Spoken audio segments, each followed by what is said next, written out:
Nandito tayo ngayon sa Alnada Sarja at ha-house tour tayo ngayon ni Kuya Leo sa kanilang bahay. Hello po Kuya Leo! Wow! Ate Ann, bilis pasok ka dito. Ma-amaze ka pala dito sa loob. Look! Wow! Grabe naman po. Madalang yung mapuntahan kong bahay dito sa United Arab Emirates na ganito. Yeah! Ang ganda ng setup. Look! Pag nasa labas ka dito, papasok-pasok mo sa bahay nila, hindi mo expect na ganito kaganda. So lahat po ng mga basura nilagay sa labas. Ay, joke.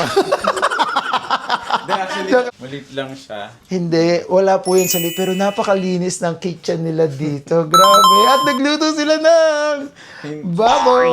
Ay, tingnan natin yung bathroom nila kung meron din sila. Yung drama. Wow, yung kwarto niya. Wow, grabe. Hindi na kayo natutulog sa floor. Yes. Wow, ang cool din. Thank you, mami mo.